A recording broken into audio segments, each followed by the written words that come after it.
Hello friends, आप सभी लोगों का एक बार पुनः आज की इस नई क्लास में भरपूर स्वागत है। आज जो हम अध्ययन करेंगे वो इस क्लास में अध्ययन करने वाले हैं इंडियन पॉलिटी की। ठीक है, तो इससे पहले कि इस इंडियन पॉलिटी से रिलेटेड जो भी सारी क्लासें हो चुकी हैं उनमें से कुछ वीडियोस का लिंक आपको नीचे डिस्क्रिप्शन में मिल जाएगा।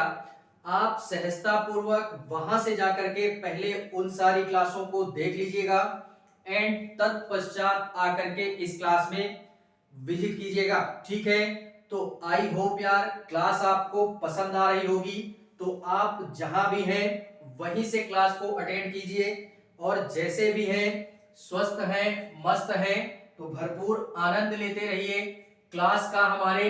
और बाकी जो हम आज अध्ययन करने वाले हैं वो इसी में जो टॉपिक हमारा चल रहा था यानी मौलिक अधिकारों का जो भी हमारा सारा सिस्टम चल रहा था उसी को आज हम कंप्लीट करेंगे। ठीक है, फिलहाल में इस क्लास के माध्यम से हमारा केवल और केवल महज एक ही उद्देश्य था कि हम अपने भारतीय संविधान के जो भी हमारे एक प्रकार से बोले भारतीयों के मूल अधिकार हैं वो हम एक प्रकार से इस क्लास के माध्यम से जान सकें और एक बड़े ही बेहतरीन तरीके से अपनी एक बौद्धिक क्षमता विकसित कर सकें। किसके संदर्भ में? तो इस मौलिक अधिकार के संदर्भ में। ठीक है, तो आई होप यार क्लास आप लोगों को पसंद आई होगी।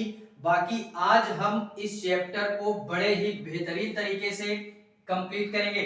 सर्वप्रथम हम इसमें ये बात करते हैं कि यार इसके संदर्भ में हम लोगों ने कौन कौन से अधिकारों का जिक्र किया था।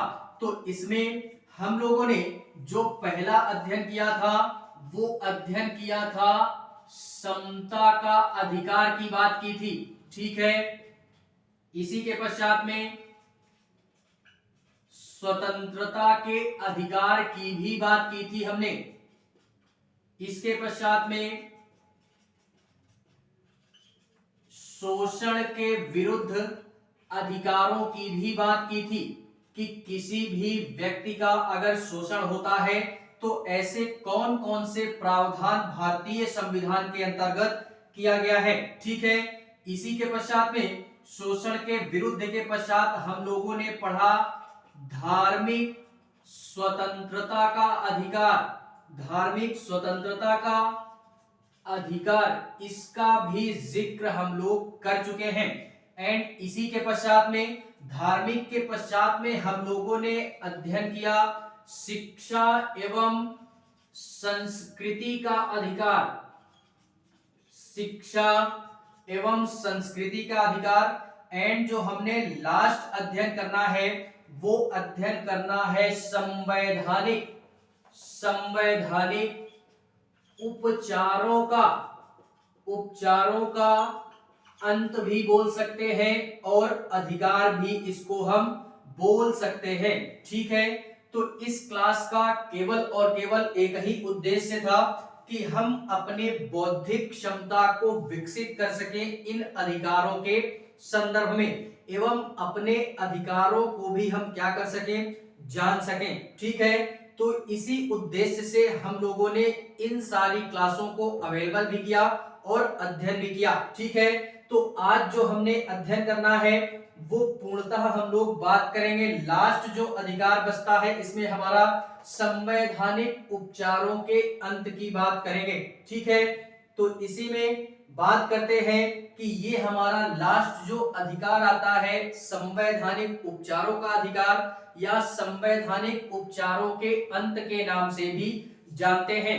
इसमें पहले 7 मूल अधिकार थे टोटल, जिसमें से अनुच्छेद 31 जिसको हम संपत्ति के अधिकार के नाम से जानते हैं इसको 44वें संविधान संशोधन द्वारा एक प्रकार से मोरारजी देसाई की सरकार में इसको संविधान संशोधन करके 301 के अंतर्गत रखा जाता है जो कि एक कानूनी अधिकार की श्रेणी में आता है। ठीक है, तो इसकी चर्चा हम कर चुके हैं, तो उसको हम ना देखते हुए लास्ट जो हमारा बचता है संवैधानिक उपचारों का अंत, इसी की बात करते हैं। ठीक है, इसके अंतर्गत हम लोग ये बात करते हैं कि इसके पहले जितने भी हम लोगों ने 5 मूल अधिकार अपने संदर्भ में हम लोगों ने अध्ययन किया, अर्थात भारतीयों को जो भी हमारे मूल अधिकार प्राप्त हैं, जो भी इससे पहले 5 ये अधिकार प्राप्त हैं, अगर किसी भी प्रकार का कोई व्यक्ति या कोई भी हमारा प्रशासनिक अधिकारी या प्रशासन के द्वारा या कोई अन्य हमारा व्यक्ति है, अगर इन अधिकारों को हमारे छीनता है या ये अधिकार हमको मुहैया नहीं कराए जाते हैं, तो हम इस 6वें अधिकार के तहत क्या कर सकते हैं, अपना जो भी सारा सिस्टम है वो सुप्रीम कोर्ट एवं हाई कोर्ट में जाकर के अपनी याचिका हम दर्ज करवा सकते हैं कि ये जो भी भारतीय संविधान के अंतर्गत हमको अधिकार प्राप्त करवाया गया है, इन अधिकारों से हमको वंचित किया जा रहा है, अर्थात ये जो भी व्यक्ति है, कोई भी व्यक्ति, ठीक है, तो वो हमको ये अधिकार हमारे नहीं दे रहा है। तो अगर वो अधिकार हमको ये नहीं दे रहा है, तो ये हमारा लास्ट वाला जो अधिकार है, ये हमको ये स्वतंत्रता देता है कि हम अपनी बातों को लेकर के सुप्रीम कोर्ट एवं हाई कोर्ट में जा सकते हैं। ठीक है, जहां से सुप्रीम कोर्ट अनुच्छेद 32 के तहत और हाई कोर्ट अनुच्छेद 226 के तहत 5 प्रकार के रिट दायर करती है उस व्यक्ति के संदर्भ में। ठीक है, या स्वतंत्रता नहीं दी जा रही है उसके संदर्भ में 5 प्रकार के रिट दायर करती है, अर्थात नियम और कानून हमारे बनाती है, जो कि पूर्णतः वो नियम और कानून ऐसे होते हैं कि उनको या उन रिटों को मानना पूरी तरीके से जो भी हमारा व्यक्ति है वो बाध्य हो जाता है। अगर उन रिटों को वो नहीं मानता है तो फिर उसकी जॉब में भी खतरा बन सकता है या उसके साथ कोई अन्य दंड का प्रावधान भी किया जा सकता है। ठीक है, वैसे भी देश में हमारे सुप्रीम कोर्ट ही सर्वोच्च है, सुप्रीम कोर्ट ने जो कह दिया उसको मानना ही पड़ेगा, भले कोई भी व्यक्ति हो हमारा। अब वो सुप्रीम कोर्ट अच्छा भी डिसीजन दे सकती है और हमारा एक प्रकार से बोले तो खराब डिसीजन भी दे सकती है। पहली बात, वहां पे जो भी लोग बैठते हैं वो बुद्धिजीवी होते हैं। ठीक है, तो बैड डिसीजन देने का कोई तात्पर्य ही नहीं उठता है। तो जो भी डिसीजन सुप्रीम कोर्ट का आता है उसका हर एक व्यक्ति मानने के लिए बाध्य होता है।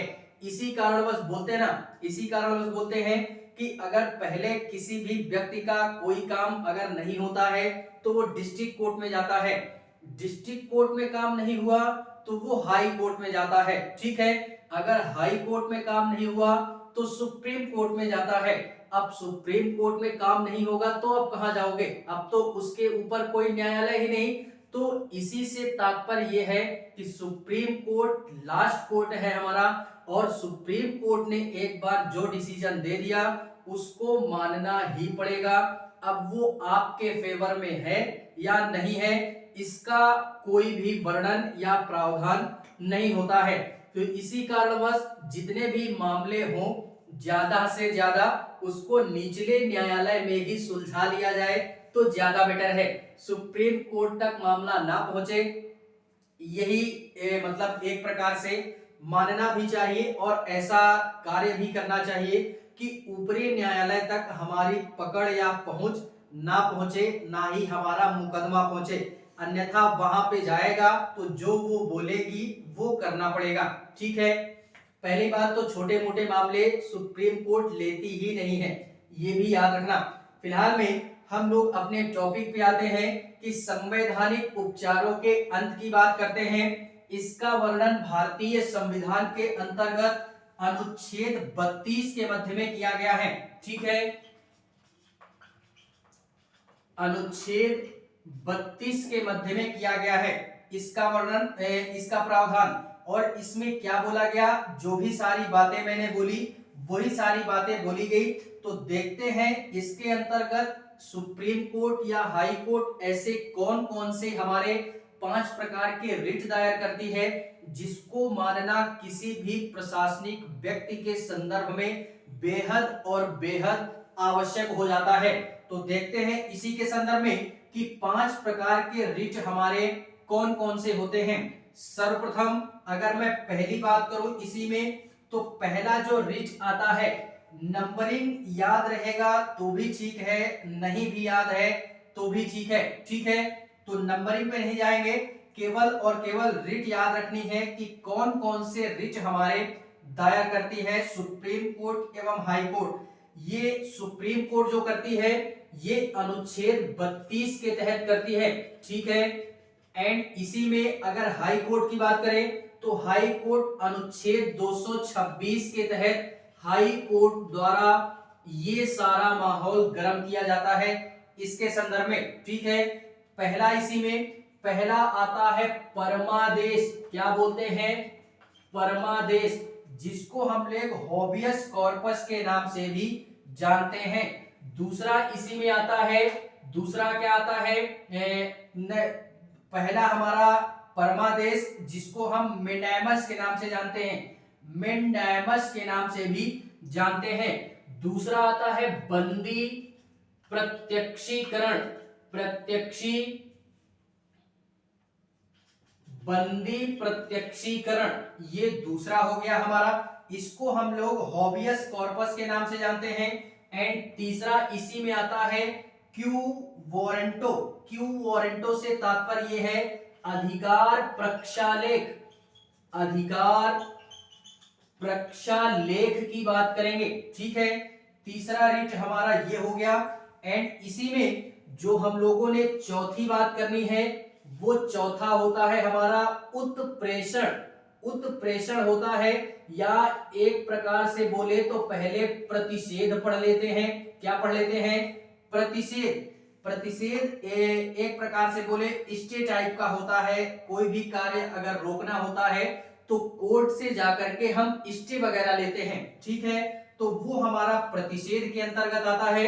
एंड जो लास्ट इसी में रिट आता है उसको हम लोग उत्प्रेषण के नाम से भी जानते हैं। ठीक है, तो ये हमारे 5 प्रकार के हमारे रिट होती है जो कि एक प्रकार से बोले सुप्रीम कोर्ट और हाई कोर्ट के द्वारा इन सारे रिटों को दायर किया जाता है। और किस कारणवश किया जाता है? किसी भी व्यक्ति के अगर मूल अधिकारों का हनन हो रहा है या उस व्यक्ति को मूल अधिकारों से वंचित किया जा रहा है तो वो व्यक्ति सुप्रीम कोर्ट एवं हाई कोर्ट में जाकर के अपनी याचिका दायर कर सकता है कि हमको इस देश में रहने के लिए या इस देश का मैं भी नागरिक हूं तो मुझे इन सारे अधिकारों से वंचित क्यों किया जा रहा है, मुझे भी ये अधिकार प्राप्त करवाए जाएं। तो फिर यार वो सुप्रीम कोर्ट का जो भी जज होगा, क्योंकि वहां के लोग बड़े समझदार होते हैं। ठीक है, तो वो क्या करते हैं, जो जज वगैरह होते हैं वो एक प्रकार से बोले एक एग्जाम्पल के तौर पे समझाते हैं। जैसे एक एग्जाम्पल के तौर पे, जैसे कि हमारी किसी भी मतलब कोई भी आपराधिक कृत्य किया हमने, वो छोटा मोटा अपराधी है, अभी हम जाते हैं थाने वगैरह में तो हमारी एफआईआर वगैरह नहीं लिखी जाती है। ठीक है, हमारी एफआईआर वगैरह नहीं लिखी जाती तो हम इस और हमारे लिए बहुत ही एक प्रकार से बोले तो इम्पोर्टेंट भी है एफआईआर वगैरह करवाना, क्योंकि जब तक एफआईआर नहीं होगी तब तक जांच पड़ताल नहीं होगी, सारा सिस्टम होगा नहीं। तो इस क्रम में वो जो थाना का हमारे इंचार्ज है अर्थात जो भी थाना प्रभारी है वो हमारा कहता है कि हम एफआईआर आपकी नहीं लिखेंगे, जो भी करना है आपको कर लीजिए। क्यों? क्योंकि वो जानता है कि जो भी गांव के लोग होते हैं वो अशिक्षित होते हैं ज्यादातर। ठीक है, तो वो अपने अधिकारों को नहीं जानता है अर्थात भारत के संविधान को नहीं जानता है। तो ये ज्यादा से ज्यादा क्या करेगा यार, इसकी एफआईआर मैं नहीं लिखूंगा तो ये क्या करेगा, परेशान हो जाएगा, कोर्ट कचहरी के चक्कर लगाएगा नहीं, पैसे वगैरह है नहीं, अशिक्षित पहले से है, तो वो सारी चीजें वो जानते होते हैं। इसी कारणवश यार वो गांव के जो भी व्यक्ति होते हैं उनका कार्य इसी कारणवश नहीं होता है। ठीक है, अब अगर वो व्यक्ति वहां पे बैठ गया, कुछ भी ना किया, तो उसका तो शोषण ही हुआ। इस देश में रहने का उसके जो अधिकार हैं वो तो प्राप्त ही नहीं हुए।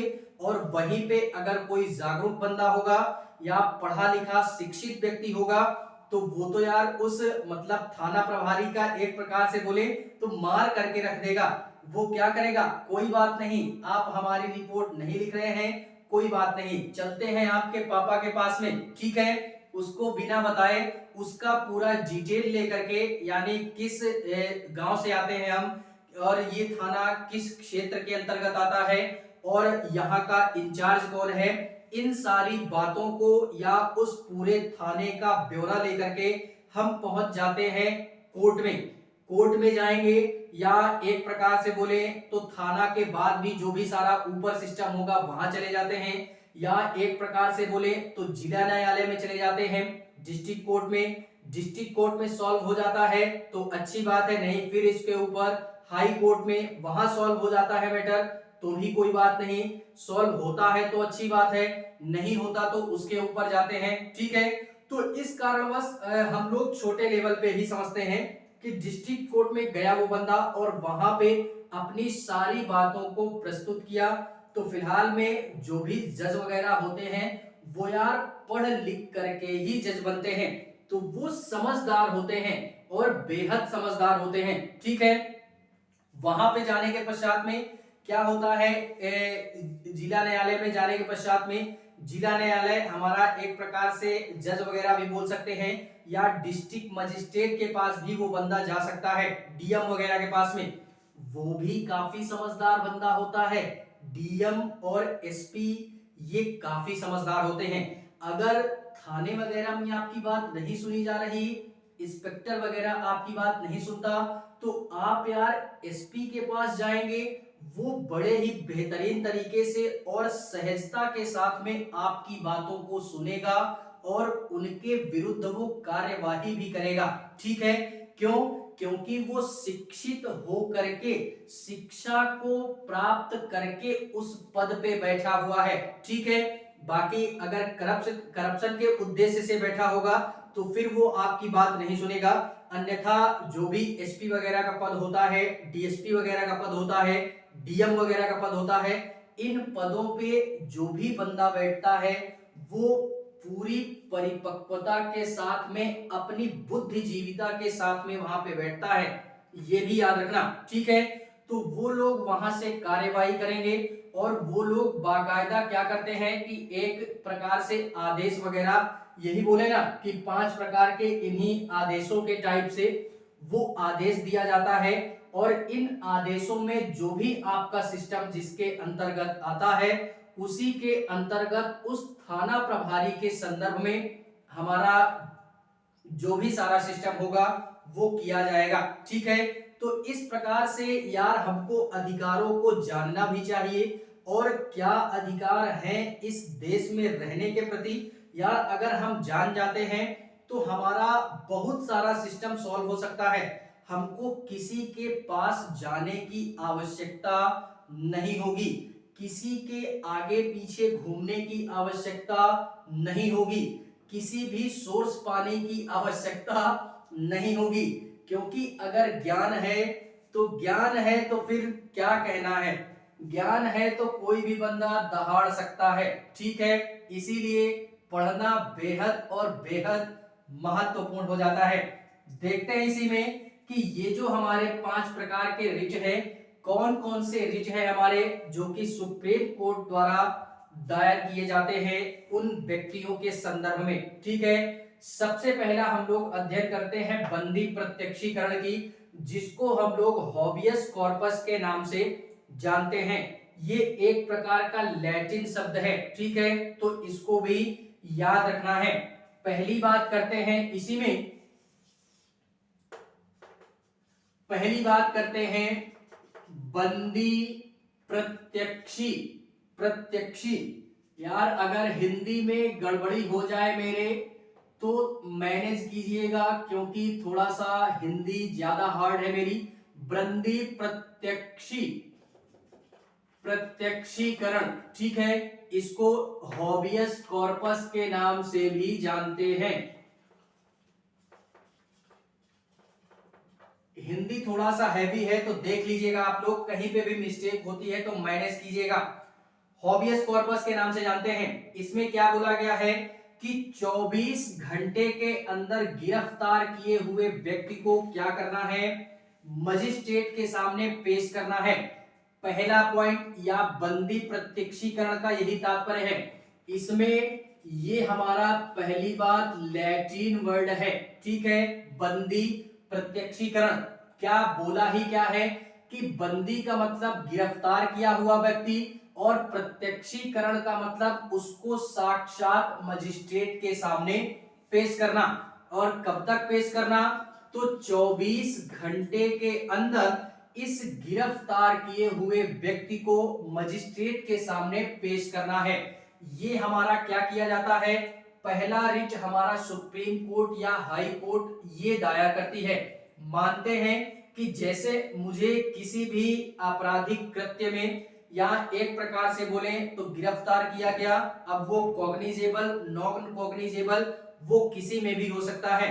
कॉग्निजेबल होगा तो बिना वारंट के वारंट दिखा करके गिरफ्तार होगा, और नॉन कॉग्निजेबल होगा तो बिना वारंट के हमको गिरफ्तार किया जा सकता है, ठीक है।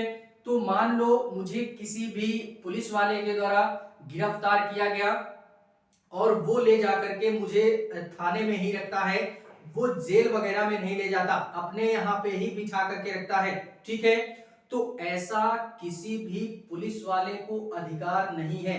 उसको अर्थात गिरफ्तार किए हुए व्यक्ति को 24 घंटे के अंदर क्या करो, उसको मजिस्ट्रेट के सामने पेश करो। ये आपकी क्या है, जिम्मेदारी है पुलिस वाले की। अगर वो ऐसा नहीं करता है या एक प्रकार से बोले अगर वो 24 घंटे के अंदर मजिस्ट्रेट के सामने अर्थात जज के सामने पेश नहीं करता है, तो आप यार फिर क्या कर सकते हो। और आपको एक तरफ छोड़ भी नहीं रहा है कि हम आपको छोड़ेंगे भी नहीं और ना ही मजिस्ट्रेट के सामने पेश करेंगे, तो इस संदर्भ में आपको तो वो जाने नहीं देगा थाने से, ठीक है।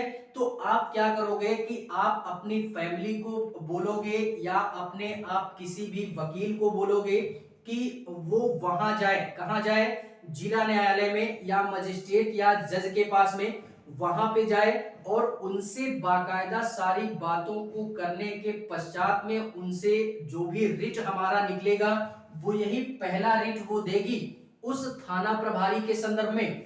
बंदी प्रत्यक्षीकरण वाला रिट वो दायर करेगी और वहां से बाकायदा एप्लीकेशन के तौर पे उस थाने में वो सारा सिस्टम आएगा। तो उसको मजबूरन फिर उसको वहां पे भेजना पड़ेगा 24 घंटे के अंदर, और अगर वो ऐसा नहीं करता है तो फिर उसको अपराधी करार देते हुए दंडित भी किया जाएगा या उसके साथ कुछ भी किया जा सकता है, ठीक है। और वहां पे जो अपराधी होगा उसको साक्षात पेश करना है, ना कि उसके वकीलों के द्वारा, उसके पेरेंट्स के द्वारा। वहां पे वो नहीं जा सकता है, जा तो सकता है लेकिन जो पेशी होगी वो उस व्यक्ति की स्वयं की होगी, ठीक है। तो वो थाना प्रभारी या ऐसा कृत्य कहीं भी होता है, आपके साथ में होता है या किसी के साथ में भी होता है, तो पहला जो रिट होगा वो इसी एग्जाम्पल के तौर पे ये पहली बात हमको क्या करनी है, याद रखनी है, बंदी प्रत्यक्षीकरण की, अर्थात बंदी को साक्षात या सशरीर जज के सामने या मजिस्ट्रेट के सामने 24 घंटे के अंदर उसकी पेशी होगी। ये पहला रिट दायर हो गया। दूसरी रिट हमारी क्या है, परमादेश की, इसको भी हम पढ़ते हैं, देखते हैं। दूसरा हमारा क्या आता है, परमादेश। परमादेश अर्थात जिसको हम मैंडेमस के नाम से भी जानते हैं, ये भी हमारा लैटिन वर्ड है, लैटिन वर्ड है हमारा। इसमें क्या बोला गया, परमादेश में, परमादेश से तात्पर्य यह है कि मानते हैं जैसे अभी हम लोगों ने एग्जांपल लिया कि थाना प्रभारी ये क्या करता है कि अपना जो भी सारा कार्य है उसका एक प्रकार से बोले कानूनी जो कार्य है 24 घंटे के अंदर मजिस्ट्रेट के सामने पेश करना। लेकिन वो अपने कर्तव्य का पालन नहीं कर रहा है।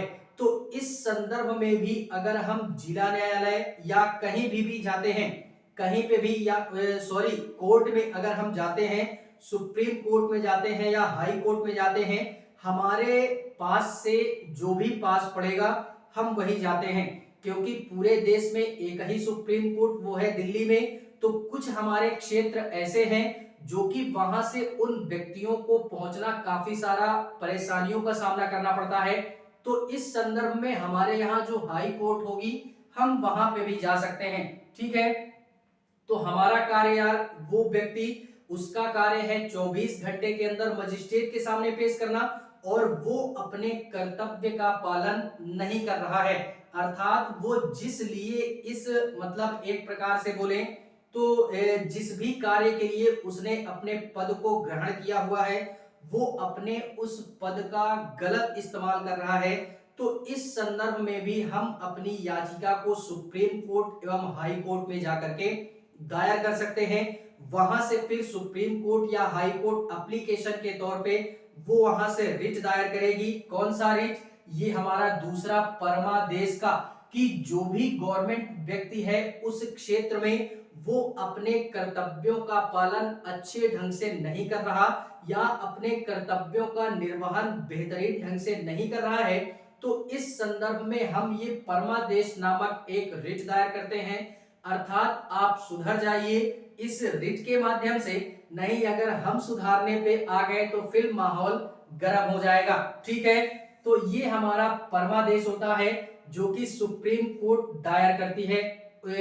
सरकारी जो भी हमारे गवर्नमेंट एक प्रकार से बोले सर्वेंट वगैरह होते हैं। एक एग्जांपल ये भी लेते हैं कि जैसे हमारे सरकारी स्कूलों में देखते होंगे कि टीचर वगैरह होते हैं, आते हैं, बैठते हैं, पढ़ाते वगैरह नहीं है। ठीक है, तो उस संदर्भ में अगर कोई भी बंदा या कोई भी बच्चा वहां से जाकर के सुप्रीम कोर्ट में अपनी याचिका दायर करे कि हमारे जो स्कूल के टीचर्स हैं या मैडम हैं, मैडम आती हैं, बैठती हैं, स्वेटर बुनती रहती हैं, पंचौरा लगाती हैं मैडमें, और टीचर जो होते हैं वो आते हैं, बैठते हैं, गपशप करते हैं। तो इस संदर्भ में भी सुप्रीम कोर्ट क्या करेगी?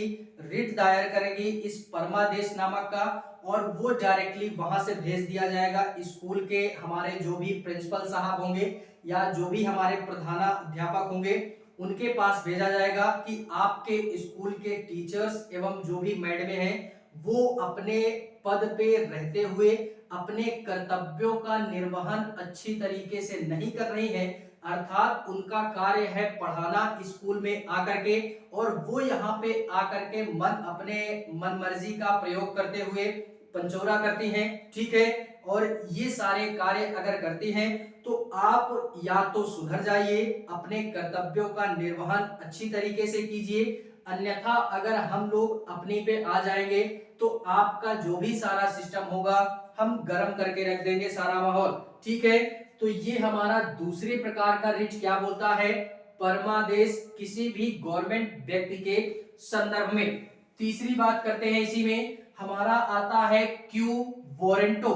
तीसरा आता है क्यू वारंटो, या जिसको हम बंदी अधिकार प्रक्षालेख के नाम से जानते हैं या अधिकार पक्ष के नाम से जानते हैं। ये तीसरे प्रकार का रिट होता है हमारा, जो कि ये सुप्रीम कोर्ट या हाई कोर्ट जारी करती है। ये क्या होता है? अधिकार प्रक्षालेख। ये उस व्यक्ति के संदर्भ में होता है क्यू वारंटो, यार हमको वारंट जारी कर देती है, एक प्रकार से सुप्रीम कोर्ट या हाई कोर्ट वारंट जारी कर देती है। अब वो वारंट किस प्रकार का हो सकता है? जैसे अधिकार प्रक्षालेख, इसमें ये बोला गया है किसी भी संवैधानिक पद पे अगर कोई बंदा बैठा है, गवर्नमेंट पोस्ट पे बोलते हैं, यानी सार्वजनिक पद पे अगर कोई भी बंदा बैठा है तो उसके संवैधानिक जांच की जा सकती है, यानी उसकी जांच की जा सकती है, जांच कर सकता है इस मतलब ये हमारे इस एक प्रकार से जो भी हमारा क्या बोले इस रिट के माध्यम से उस पद की जांच की जा सकती है सार्वजनिक पद पे। फॉर एग्जाम्पल अधिकार प्रक्षालेख से तात्पर्य यही है, जैसे जैसे कि हम लोग यार कभी कभार देखते होंगे कि मानते हैं कि हम लोग वहां पे गए, कहां पे गए, किसी हॉस्पिटल में गए, किसी भी हॉस्पिटल में गए, वहां पे क्या होता है कि डॉक्टरों को छोड़ करके भी हमारे कुछ कंपाउंडर वगैरह होते हैं, ठीक है, कुछ कंपाउंडर होते हैं, कुछ अन्य व्यक्ति भी होते हैं, ठीक है। तो डॉक्टर से हमको इलाज करवाना है, जो इंजेक्शन वगैरह लगेगा वो डॉक्टर लगाएगा, लेकिन डॉक्टर तो यार मतलब गवर्नमेंट हॉस्पिटल के डॉक्टर भी कुछ अपने मन मुताबिक होते हैं, कुछ अच्छे होते हैं और कुछ बहुत अच्छे होते हैं, ठीक है। तो वो क्या करेगा कि मान लो वो डॉक्टर हमारी देख रेख नहीं करता, वो अपने कंपाउंडर से बोल देता है कि आप इसके इंजेक्शन लगा दीजिए या जो भी सारा सिस्टम है आप कर दीजिए। तो इस संदर्भ में क्या हुआ, उस कंपाउंडर का काम है, जो भी अन्य काम है डॉक्टर के पीछे रहना या जो भी कार्य कंपाउंडर का होता है उसको करना, ना कि इंजेक्शन वगैरह लगाना, ठीक है। भले ही उसको एक्सपीरियंस क्यों ना हो, ये हम लोग जानते हैं कि यार जो भी व्यक्ति हॉस्पिटल वगैरह में होता है उसको एक्सपीरियंस हो जाता है धीरे धीरे, तो भले ही उसको एक्सपीरियंस क्यों ना हो इंजेक्शन लगाने का, लेकिन वो उस पद पे तो नहीं है, वो तो है कंपाउंडर और कार्य कर रहा है डॉक्टर का। तो इस संदर्भ में उस कंपाउंडर के संदर्भ में एक रिट निकाला जाएगा अगर हम याचिका दायर करते हैं सुप्रीम कोर्ट में, जिसको हम अधिकार प्रक्षालेख के नाम से जानते हैं कि वो जो व्यक्ति है वो डॉक्टर नहीं है, वो है कंपाउंडर और कार्य कर रहा है डॉक्टरों का। तो अगर सुप्रीम कोर्ट इस वारंट को या इस एक प्रकार से बोले रिट के माध्यम से उसके जो पद की है उस पद की जांच करवा सकती है कि इस पद पे जो व्यक्ति है ये असल में डॉक्टर ही है या कंपाउंडर है, ठीक है। एक एग्जांपल और लेते हैं, जैसे कि यार कोई हमारा गवर्नमेंट स्कूल है, वहां पे हम लोग देखते होंगे टीचर्स वगैरह होते हैं, वो लोग ये सोचते हैं, कुछ हमारे टीचर्स ऐसे होते हैं जो कि स्कूल वगैरह मतलब एक प्रकार से क्या बोले कि किसी अन्य व्यक्ति को भी कभी कभार भेज देते हैं कि अब्सेंटी वगैरह ना लगे, अगर चेकिंग वगैरह कभी होती भी है तो अब्सेंटी वगैरह ना लगे, क्योंकि मुझे जहां तक मेरा मानना है या मेरा अनुमान है कि जो भी हमारे गवर्नमेंट मतलब एक प्रकार से बोले संस्थान वगैरह होती है, वहां पे अगर स्कूलों की ही बात करें तो मतलब छुट्टियां भी गिन के मिलती हैं मेरे हिसाब से। तो वो अपने छुट्टियों को बचाने के लिए अपना तो छुट्टी पे है, भेजा किसी दूसरे बंदे को कि आप हमारे जगह पे जाइए, रजिस्टर में हस्ताक्षर कीजिए, कुछ देर रहिएगा, उसके बाद चले आइएगा। तो क्या होगा, हमारी वहां पे प्रेजेंटी भी बनी रहेगी और कोई अगर चेकिंग के दौरान आता भी है तो भी सारा कोई सिस्टम वहां पे नहीं होगा। तो इस संदर्भ में वहां के जो बच्चे होंगे या कोई अन्य व्यक्ति अगर सुप्रीम कोर्ट या हाई कोर्ट में जाकर के याचिका दायर कर दे कि इस स्कूल का या इस विद्यालय का जो भी टीचर है वो ना आकर के अपने स्थान पे किसी अन्य व्यक्ति को भेज करके रखा है, तो सुप्रीम कोर्ट फिर रिट दायर करेगी और उस रिट के माध्यम से उस व्यक्ति को चेतावनी देगी कि आप अगर नहीं आते हैं, उसके पद की जांच करेगी, ठीक है, उसके पद की जांच करेगी, अगर ठीक है, हो गया, पद सही है, उसका सारा सिस्टम सही है तो भी ठीक है, अगर नहीं सही तो फिर उसके खिलाफ बाकायदा रिट दायर करते हुए आपराधिक करार देते हुए उसको दंडित भी किया जाएगा और जुर्माना भी लगाया जा सकता है, ठीक है। कभी कभार हम लोग देखते होंगे कि फर्जी पुलिस वाले मिल जाते हैं, न्यूज वगैरह में देखते होंगे, सोशल मीडिया में देखते होंगे कि हमारे कुछ लोग होते हैं फर्जी वर्दी पहन के चेकिंग लगा लेते हैं। तो इस प्रकार से यार क्या होता है कि इस प्रकार से कभी कभार अगर पता भी चल जाता है और पकड़े भी जाते हैं कई सारे लोग, तो यार अगर उनको पता भी चल जाता है तो उनके पद की बाकायदा जांच होती है कि कब इसने फॉर्म डाला, किस सन में फॉर्म डाला था, और कब इसने प्री का एग्जाम दिया, कब इसने मेंस का एग्जाम दिया, कब इसने इंटरव्यू दिया तो कितने नंबर आए, रिजल्ट कब तक आया। इन सारी चीजों की जांच वगैरह होती है।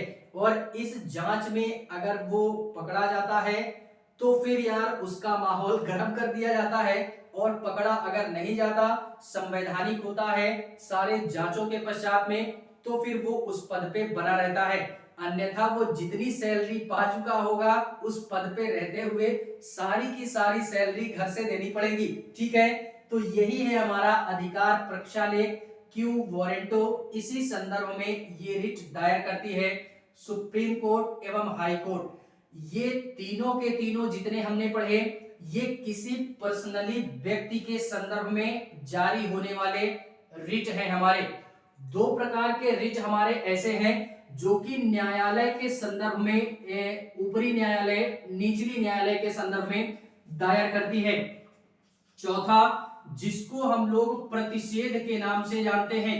प्रतिषेध, इस ये वर्ड से ही पता चल रहा होगा, ये रोकना, किसी भी कार्य को रोकना, या स्टे टाइप लग जाता है, स्टे टाइप लग जाता है। जैसे ये हमारा फैसला सुनाने के पहले का एक कार्य होता है। ठीक है, इसमें जैसे मानते हैं, इसमें ये बोला गया है ऊपरी न्यायालय निचली न्यायालय को आदेश देता है। ऊपरी न्यायालय, अब वो ऊपरी न्यायालय हमारा कोई भी हो सकता है। ठीक है, ऊपरी न्यायालय निचले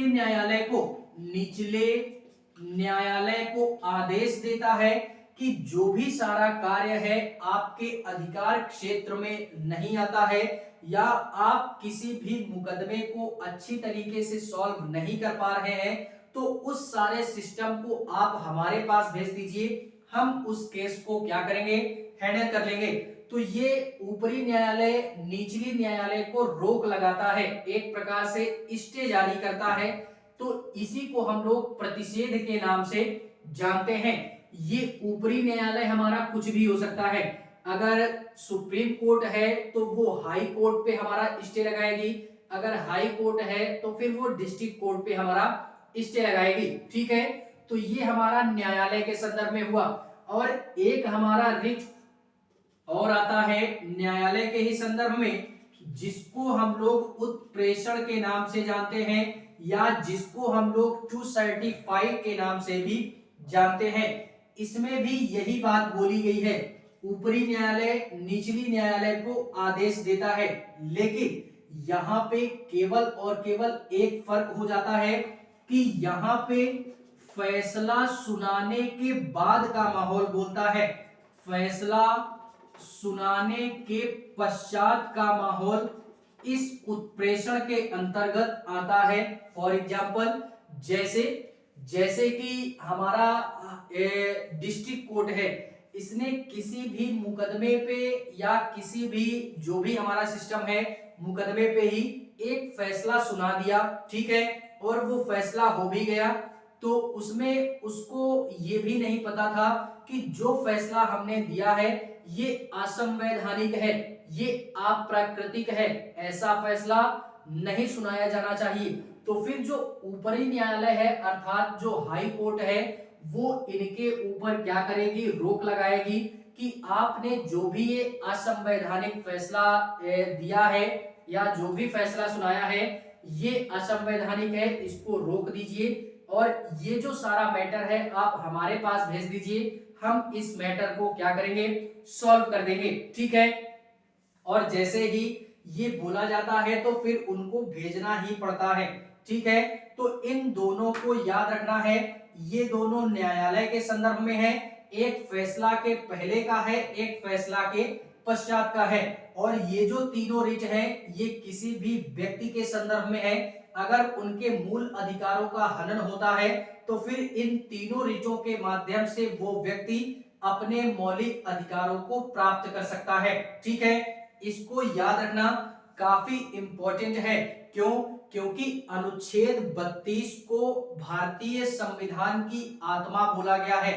आत्मा इसी कारणवश बोला गया है कि अगर 5 अधिकार जो भी हम लोगों ने अध्ययन किए वो अगर हमको नहीं प्राप्त होते हैं तो इस 6वें अधिकार के तहत हम सुप्रीम कोर्ट एवं हाई कोर्ट में अपनी याचिका दायर कर सकते हैं। तो हमारे जो भी हमारे अधिकार हैं इस देश में रहने के प्रति वो हमको प्राप्त हो जाते हैं। क्यों? क्योंकि जो सुप्रीम कोर्ट और हाई कोर्ट के जज होते हैं वो यार छोटे मोटे नहीं होते, वो बहुत ही शिक्षित, समझदार और बुद्धिजीवी व्यक्ति होते हैं। क्योंकि उनके एक इशारे पे किसी की भी जान जा सकती है। क्योंकि अगर एक फैसला गलत हुआ तो किसी की भी जान जा सकती है या उसके जीवन के साथ में खिलवाड़ हो सकता है। तो इसी कारणवश वहां पे बैठे जो जज होते हैं काफी शिक्षित और समझदार होते हैं। ठीक है, बहुत ही सोच समझ करके फैसला लेते हैं किसी भी केस पे। तो ये थे हमारे संवैधानिक उपचारों के अंत की बात थी, जो कि 5 प्रकार के रिट थे। इन्हीं में 2-3 आर्टिकल हमारे और आते हैं, उसको भी देख लेते हैं। फिलहाल में देखते हैं, इसी में 2-3 आर्टिकल और आते हैं जो कि हम लोगों ने अध्ययन किया था कि 12 से 35 के मध्य में हमारे मौलिक अधिकार आते हैं। तो 12 से 32 तक का अध्ययन हम लोगों ने किया। बात करते हैं अनुच्छेद 33 की। अनुच्छेद 33 की बात करते हैं।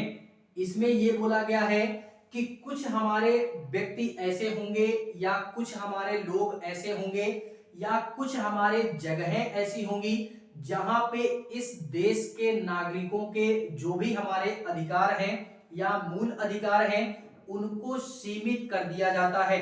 यानी आर्टिकल 33 के माध्यम से उन अधिकारों को या उन व्यक्तियों के अधिकारों को सीमित कर दिया जाता है।